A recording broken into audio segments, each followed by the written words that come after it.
Praise lord. పరిశుద్ధుడైన యేసుక్రీస్తు వారి నామంలో అందరికీ కూడా శుభాలు ప్రకటిస్తున్నాను. ఈరోజు దేవుడు మనకు అనుగ్రహించిన వాక్యాన్ని చూసుకుందాము. ఆమోసు గ్రంథము 5వ అధ్యాయము 4వ వచనము. Amos chapter 5 verse 4. ఇశ్రాయేలీయులతో యెహోవా సెలవిచ్చినదేమనగా, నన్ను ఆశ్రయించుడి, నన్ను ఆశ్రయించిన ఎడల మీరు బ్రతుకుదురు. For thus says the Lord to the house of Israel, seek me and live. Hallelujah. ప్రభువునందు ప్రియమైన సహోదరి సహోదరులారా, దేవాది దేవుడు ఈరోజు మనందరికీ ఇస్తున్న సలహా లేదా మనందరికీ ఇస్తున్న అద్భుతమైన మాట ఏంటి అండి అంటే, మనము ఆశ్రయించాల్సింది ఆయనను ఆశ్రయించిన వారు జీవిస్తారు, బ్రతుకుతారు అన్ని విషయాలలో కూడా. ఈరోజు బహుశా నువ్వు అనారోగ్యంతో బాధపడుతున్నావేమో, ఎంతో మందిని ఆశ్రయించినప్పటికీ నీకున్నటువంటి ఆ వ్యాధి, ఆ బలహీనత తగ్గట్లేదేమో. దేవుడు నీతోనే మాట్లాడుతూ ఉన్నారు, నన్ను ఆశ్రయించు, నన్ను ఆశ్రయించిన ఎడల నీవు బ్రతుకుదువు అంటున్నారు. చాలాసార్లు దేవుణ్ణి నమ్మలేని పరిస్థితుల్లో ఈ లోకంలో జీవిస్తున్న మనము మార్చబడుతున్నాం. ఈ లోకంలోని టెక్నాలజీని నమ్మగలుగుతున్నాము, లేదా ఈ లోకంలోని మనుషులను నమ్మగలుగుతున్నాము, కానీ దేవుణ్ణి ఎందుకో నమ్మలేకపోతున్నాం. దేవుడు ఈ లోకాన్ని సృజించాడు అనే విషయం మర్చిపోతున్నాం. దేవుడు ఎర్ర సముద్రం 2 పాయలుగా చేశాడు అని మర్చిపోతున్నాం. నిరాకారముగా ఉన్నటువంటి ఈ భూమికి ఒక ఆకారాన్ని దేవుడు ఇచ్చాడు. అటువంటి సర్వశక్తిమంతుడు, ఆయన వల్ల సాధ్యం కాని పని ఏదీ లేదు అని మనము గ్రహించలేకపోతున్నాం. అందుకే దేవుడు ఈరోజు సెలవిస్తున్నాడు, నన్ను ఆశ్రయించండి, నన్ను ఆశ్రయించిన ఎడల మీరు బ్రతుకుతారు అని. ఈరోజు నీ బంధువులను నువ్వు ఆశ్రయించి ఉండొచ్చు సహాయం కోసం. అప్పుల్లో మునిగిపోయిన పరిస్థితుల్లో ఉండి అప్పు కట్టకపోతే అప్పుల వాళ్ళు ఏదో నిన్ను చేసేస్తారని భయపెడుతుంటే నీ బంధువులను, నీ స్నేహితులను ఆశ్రయించావేమో. లేదా నీ పైకి వస్తున్న ప్రమాదము, దాన్ని ఆపడం కోసం ఇంకా దేనినైనా ఎవరినైనా ఆశ్రయించావేమో.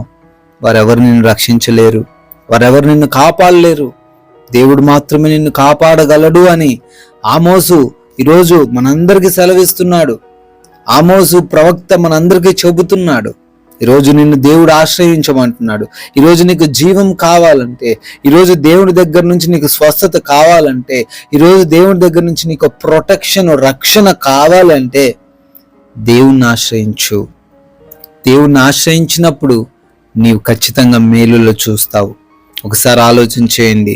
ఈ లోకంలో నిర్మించబడినటువంటి ప్రతి బిల్డింగ్, అది ఏ బిల్డింగ్ అయినా, ఎంత రాతి కట్టడమైనా కానీ ఒకానొక సమయంలో ఏమైపోతుందట, కూల్చబడుతుంది, కూలిపోబడుతుంది. ఏదన్నా ప్రళయాలు వచ్చినప్పుడు, ఏదన్నా వరదలు వచ్చినప్పుడు, ఏదన్నా ప్రతికూల పరిస్థితులు, వాతావరణాల ప్రభావం చేత అది ఏదో ఒక రోజు ఏమైపోతుంది, పడిపోతుంది కదండి. ఏది కూడా నిత్యము ఉండిపోదు. అయితే అటువంటి క్రియలు మనం చూసినప్పుడు అర్థం చేసుకోవాలి ఏంటి అంటే, మనుషుల చేత నిర్మించబడిన ఆశ్రయములు ఏదైతే ఉన్నాయో, మనుషుల చేత నిర్మించబడిన ఆ పరిస్థితులు ఏవైతే ఉన్నావో అవేవి కూడా శాశ్వతమైనవి కావు. దేవుడు మాత్రమే శాశ్వతమైన వాడు. ఆయన ఆశ్రయము బలమైనది, ఆయన ఆశ్రయము శాశ్వతమైనది. కనుక ఆయన ఆశ్రయానికి రా. ఇశ్రాయేలీలతో చెప్తున్న మాట, ఇశ్రాయేలీయులారా, మీరు ఎవరినో ఆశ్రయిస్తున్నారు కానీ మీరు నా దగ్గరికి రండి అంటున్నాడు. అదేవిధంగా ఈరోజు దేవుడు నీతోనూ నాతోనూ, నీ మాటలు వింటున్న ప్రతి ఒక్కరితోనూ చెప్తున్నాడు, నా ఆశ్రయాన్ని మీరు కోరుకోండి. నా ఆశ్రయం నిత్యమైనది, నా ఆశ్రయం బలమైనది, నా ఆశ్రయంలో ఎటువంటి ప్రమాదము జరగదు, ఎవరు నిన్ను ఏమి చేయలేరు. కనుక ఆయన దగ్గరికి రమ్మని, ఆయన ఆశ్రయంలో చేరమని దేవుడు అంటున్నాడు. గనుక తద్వారా నువ్వు జీవిస్తావు. గనుక దేవుని ఆశ్రయించు, క్షేమంగా నీవుంటావు, నీ కుటుంబం కూడా ఉంటది. ఈ మాటలు దేవుడు దీవించునుగాక. ప్రార్థిస్తాను, ప్రార్థనలు ఏకీభవించండి. సర్వోన్నతమైన స్థలములలో ఆసీనుడైన దేవా, అవునయ్యా, నిన్ను ఆశ్రయించిన వారు తండ్రి బ్రతుకుతారు అని చాలా సుస్పష్టంగా మాట్లాడి ఉన్నారు నాయన. బిడ్డలకు రక్షణ కలగజేసేవాడు నీవే నాయన. నిత్యుడవు తండ్రి, అనంతుడవు, ఆది సంభూతుడవు తండ్రి, ఆల్ఫా ఓమేగా అయి ఉన్న దేవుడవు తండ్రి. ప్రభు ఈ సమయంలో బిడ్డలు మీ ఆశ్రయంలోకి వస్తుండగా వారందరికీ రక్షణ దయచేయండి, వారందరికీ స్వస్థత దయచేయండి. అనారోగ్యంతో ఉంటున్న ప్రతి బిడ్డకు స్వస్థత అనుగ్రహించమని అడుగుతున్నాము. వ్యాధి బాధల నుంచి విడుదల దయచేయమని అడుగుతున్నాము. అప్పుల పరిస్థితుల్లో నుంచి వారిని లేవనెత్తమని అడుగుతున్నాము. వారి యొక్క ప్రతి కార్యంను ఆశీర్వదించమని బ్రతిమాలుకుంటున్నాం ప్రభువా.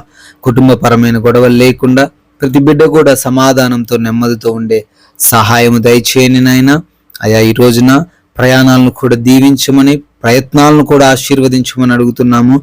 అయా ప్రభువా, ఈ రోజున మా మాటలు అన్నీ కూడా మీకు అయా ఆమోదయోగ్యంగా ఉండడానికి, మీ నామాన్ని గణపరిచే విధంగా మా క్రియ ప్రతీదీ ఉండడానికి మీరే మాకు సహాయము దయచేయమని యేసుక్రీస్తు వారి కృపగలిగిన నామంలో ఈ ప్రార్థనను అడిగి వేడుకుంటున్నాము తండ్రి. Amen. May God bless you all.